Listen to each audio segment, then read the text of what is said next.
fait, on me pose souvent la question de savoir qu'est-ce qui est le plus confortable ou le plus pertinent au niveau du poste de barre sur un catamaran. Est-ce qu'il vaut mieux avoir des barres latérales, comme sur ce Capcom 40, ou est-ce qu'il vaut mieux avoir un poste de pilotage central en flybridge, enfin sur le pont supérieur? Moi, personnellement, j'aurais plutôt tendance à penser pour le flybridge. Et toi, t'en penses quoi? Ça dépend un petit peu des volontés de chacun. Finalement, sur ce bateau, le fait que ce soit à l'extérieur, on a une bonne visibilité sur les voiles. Ce qui peut lui être reproché, c'est de prendre un petit peu de l'eau quand il y a une mer forte. En même temps, sur un flybridge, on est en certain déséquilibre quand on est en hauteur. Chose qu'on a beaucoup moins à l'arrière. Et puis finalement, même si la mer est formée, un bateau, ça mouille. Alors ça, c'est vrai, effectivement, c'est un argument intéressant, mais moi, personnellement, je verrais plutôt l'aspect manœuvre.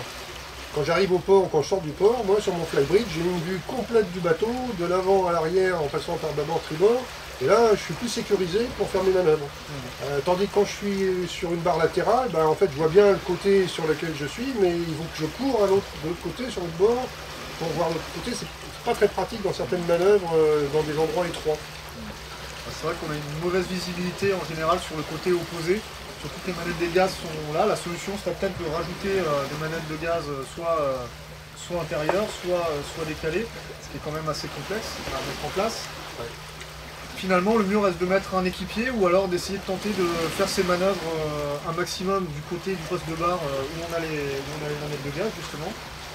C'est vrai que quand les passages sont étroits, ça devient un petit peu compliqué. Alors ce qui est bien sur ce bateau, c'est quand même qu'on a une bonne visibilité sur le côté opposé de la coque, sur les traves, Oui, ça c'est vrai que là, et sur les traves bâbord.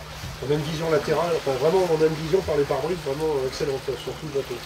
Après, il y a aussi les postes de barre un petit peu en hauteur décalés, comme chez Lagoon, comme Tenpajo, pour les...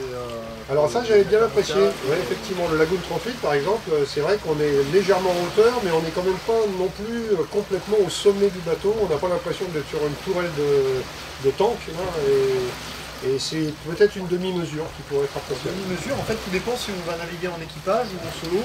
Si on navigue en solo sur des postes décalés, comme sur le Lagoon 38 ou le Lagoon 400 par exemple, le poste de barre est assez restreint et tout le piano revient au même endroit. Donc finalement, c'est bien pour une personne. Quand on navigue en équipage avec des postes de barre à l'arrière comme ça permet quand même à d'autres personnes d'agir sur les voiles et de pouvoir manœuvrer en équipage. Alors généralement, les postes de barre plutôt à l'arrière, on les retrouve chez des gammes de catamarans comme Katana, Outremer ou alors un catamaran comme Motitech qui sont des gammes un petit peu de croisière un peu rapides. Ouais, c'est vrai.